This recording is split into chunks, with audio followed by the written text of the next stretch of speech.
आप कोई जगन्नाथ मंदिर गए होंगे, तो गया भाई जगन्नाथ मंदिर, कृष्णगिरी मंदिर आया, वही तेरा पुण्य है, कम से कम भाई पहुंच गया तो कल्याण हो गया। दूसरे मंदिर में तो कब जाएं, लेकिन इस पुण्यमय मंदिर में भी आ गए तो हमारा तो कल्याण हो गया। ऐसे पावन मंदिर में हम आए। लेकिन देखिएगा कि जैसे जगन्नाथ मंदिर में पास में एक साक्षी गोपाल का मंदिर है, आप कोई गए, उसकी कथा कई लोग जानते हैं।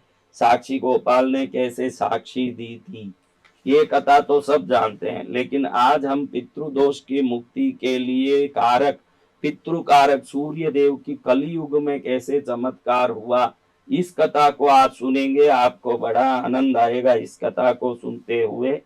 कच्छ के राजाओं में राव देसल का नाम अत्यंत विख्यात है।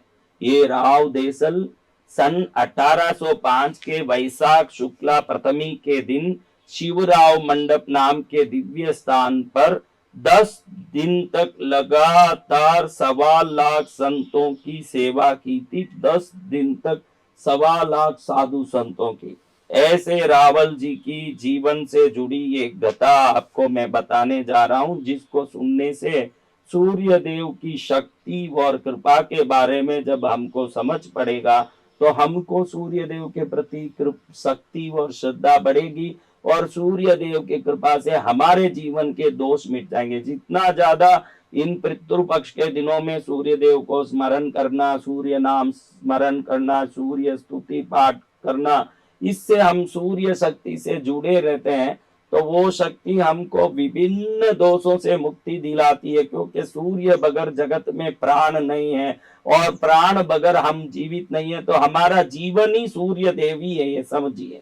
तो ऐसे जीवनदायक सूर्य देव की एक कथा आज हम सुनने जा रहे हैं। मैंने बताया कि कच्छ के राजाओं में राव देसल की श्रद्धा अत्यंत, भगवत भक्ति अत्यंत लोक विश्रुत है। ऐसे राव देसल की कथा में एक दिन कच्छ की राजधानी भुज, आपने कच्छ भुज का नाम सुना होगा जो गुजरात में है, एक कच्छ के राजधानी भुज के सभा में एक फरियाद आया, बहुत विचित्र टाइप का फरियाद। ऐसा था कि एक साहूकार ने एक पटेल पर दावा दायर कर दिया। पटेल साहूकार से कुछ पैसा उधारी लिया था, उसका लिखा पड़ी हुई थी। पटेल कह रहा था कि मैंने पैसा वापस दे दिया, साहूकार कह रहा था कि इसने पैसा वापस नहीं दिया। उस दस्तावेज में लिखा था कोड़ी, कोड़ी यानी आप आजकल बोलते हो ना, कोड़ी का भी लायक का नहीं है, कोड़ी पैसे का भी लायक नहीं, वो कोड़ी उस जमाने की कोड़ी। वो लिखा है कि स्थानीय राज मुद्रा, उस जमाने के राज मुद्रा को कोड़ी कहते थे। आज भी हम कहते हैं कि एक कोड़ी का लायक का नहीं है तू, तो ये कोड़ी उस जमाने का राज मुद्रा था, पैसा था। और राव जी के छाप के, यानी अपने राव देसल जी का छाप लगा हुआ, मुद्रा लगा हुआ वो कोड़ी, मैं 1,000 रोकड़ी तुमसे ब्याज पर ले रहा हूं, समय पर ये आपको ब्याज के साथ भर दूंगा, और मैं ये पैसा वापस देने की, ब्याज सहित वापस देने की जिम्मेदारी लेके उधारी लेता हूं। ऐसे लिख के 1,000 कोड़ियां उधारी ली पटेल ने साहूकार से।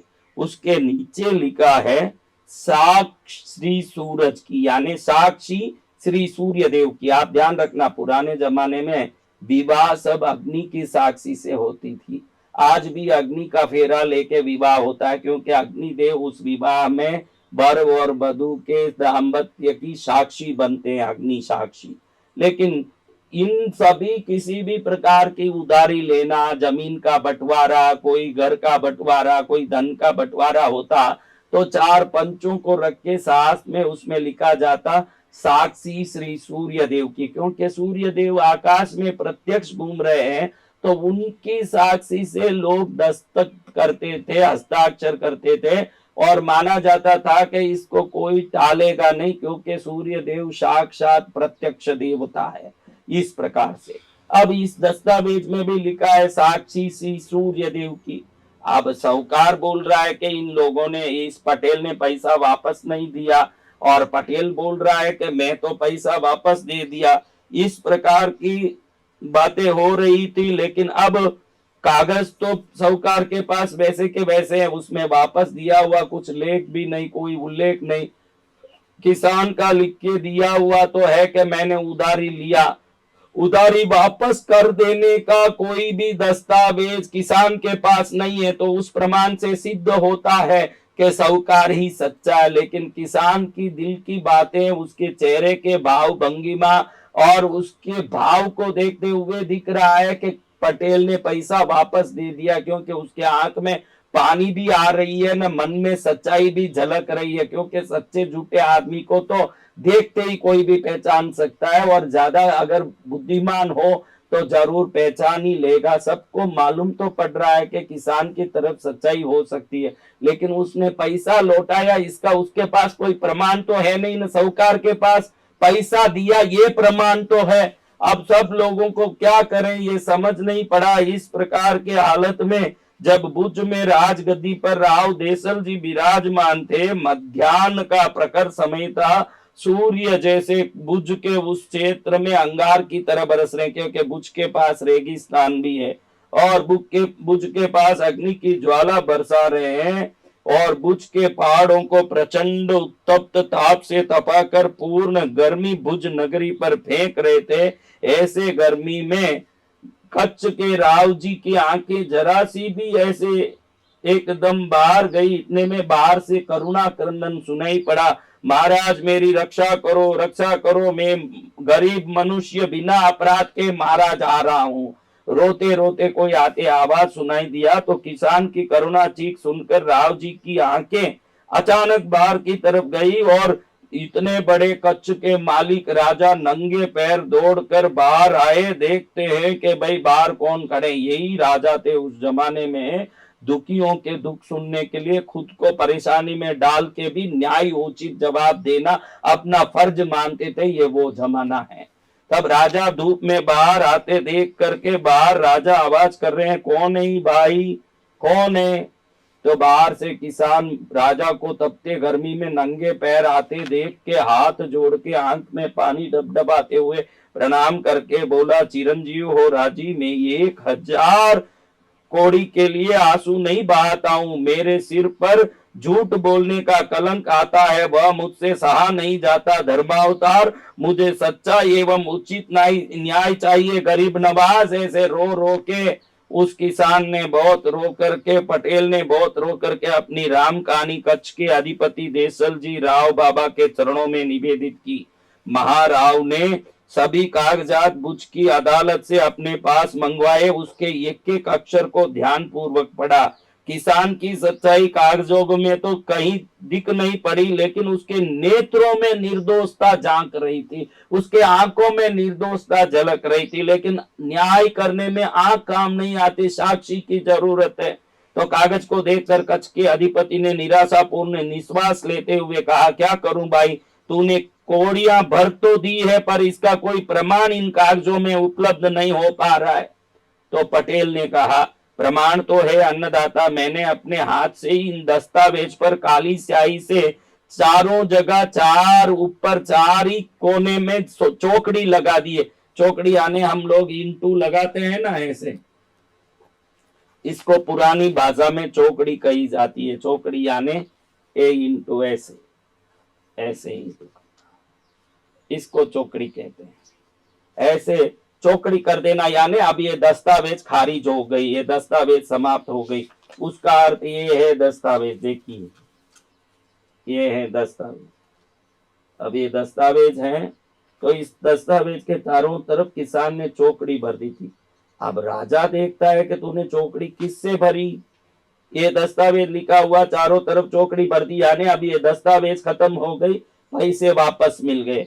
अब राजा घूर घूर कर वो दस्तावेज देखे, कहीं ये चौकड़ी दिख नहीं पा रही है, कहीं समझ नहीं आ रहा। पूछ रहे हैं उस पटेल का गरीब किसान को, तूने चौकड़ी भरी है निश्चित है? वो बोले, राजा मैंने तो चौकड़ी भरी थी, लेकिन अब इस कागज में चौकड़ी दिखती नहीं है। बिल्कुल ये कागज सफेद सूत्र लिखे हुए, मेरे अक्षर उधारी ली हुई, मेरी बातें लिखी हुई, ये चौकड़ी कहीं नहीं दिख रही है। यही दस्तावेज है जिस पर मैंने चौकड़ी भरी। अचानक राजा को एक शब्द दिख गया, साक्षी श्री सूर्य देव की।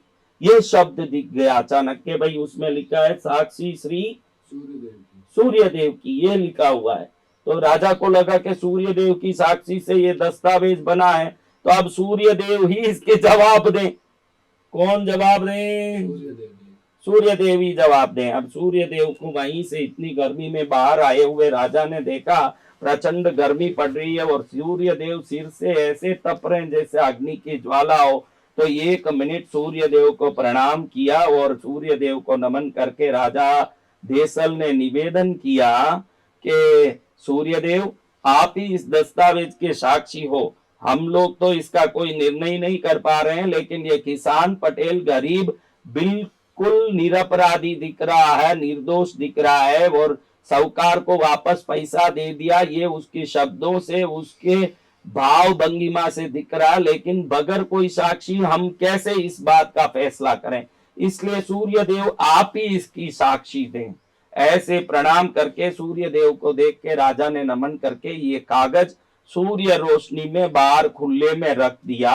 रखती चमत्कार हुआ महाराज। जैसे ही ये कागज रखा और कागज रख के सूर्य देव को प्रणाम किया, प्रणाम करते ही उस कागज के, वो दस्तावेज के चारों तरफ 4 चौकड़ियां प्रकट हो गई।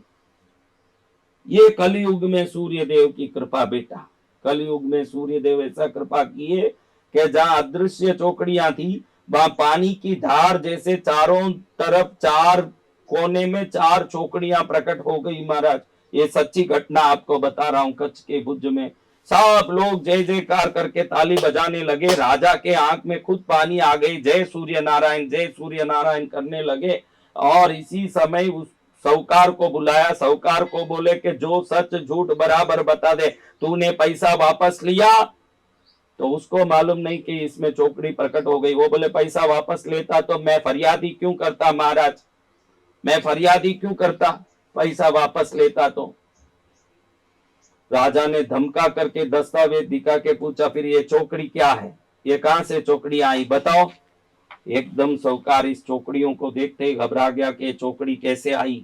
और उसी समय राजा ने धमकाया, अब सच नहीं बोलेगा तो अभी के अभी तुझे फांसी चढ़ा दूंगा। तब साहूकार ने हाथ जोड़ के कहा कि किसान ने पूरे पैसे तो वापस लौटा दिए महाराज। जब उसने चौकड़ी किया तो वो चौकड़ी किए हुए गीले स्याही के साथ मैं हाथों हाथ, वो गीली स्याही सूखे नहीं उसके पहले इसमें बारीक चीनी शक्कर एकदम बारीक पाउडर करके इस चौकड़ियों के ऊपर डाल दिया और इसको ले जाके चींटियों के बिल के पास रख दिया। चींटियों ने इस चीनी को चाटने के चक्कर में उन चौकड़ियों के स्याही को भी चाट दिया और चौकड़ियां गायब हो गई। इस प्रकार से मैंने चारों चौकड़ी के स्याही को भी चीनी के साथ चींटियों को चटवा दिया और 4 ही चौकड़ी गायब हो गए। अब गायब हुए चौकड़ियों में कोई निशान नहीं था कि इसने पैसा वापस दिया और इसको मैं ले जाके दिखा के फरियाद किया, मेरी बहुत बड़ी गलती हो गई। सूर्य देव की ऐसी शक्ति को मैं पहचान नहीं पाया। साक्षी देने वाले सूर्य देव ने एक क्षण में चारों चौकड़ी वापस प्रकट कर दी और मेरे इस झूठ को पकड़ लिया। मुझे क्षमा करें, क्षमा अवतार। कान पकड़ के गिड़गिड़ा के साहूकार चरणों में पड़ रहा है और वहां बड़ी भीड़ हजारों के तांते में खड़े होके सूर्य देव की जय हो, सूर्य नारायण की जय हो, सूर्य भगवान की जय हो, ऐसे जय जयकार कर रही है। और राजा आश्चर्य में पड़ गया कि साहूकार पैसे के लोभ में किस प्रकार से चींटियों से चटवा के स्याही को खत्म कर दिया और चौकड़ियों को अदृश्य कर दिया। लेकिन सूर्य देव ने साक्षी दी और एक गरीब पटेल किसान का न्याय बन के उसको आशीर्वाद के रूप में प्राप्त हो गया राजा के द्वारा। और आपने सुना होगा देसरा परमेसरा नाम का शब्द। देसरा परमेसरा विरुद्ध इसी पंचायत के कारण राव देसल को देसरा परमेश्वरा, राव देसल तुम परमेश्वर हो, तुम्हारी आज्ञा से सूर्य भी साक्षी देते हैं। इस कारण से राव देसल को ये विरुद्ध दिया गया। राव देसल के आगे देसरा परमेश्वरा, यानी देसल परमेश्वर का अवतार है। इस विरुद्ध को राव देसल को दिया गया और राव देसल बड़े ही न्यायोचित राजा हुए। सूर्य देव की साक्षी को, इस कलयुग का आश्चर्य को वहां देखे हुए लोग आज इसको सुनने वाले हम लोग, इस कथा को सुने हुए हम सबको सूर्य देव की अनन्य कृपा, कितनी कृपा, हाँ सूर्य देव की अनन्य कृपा बरसती है।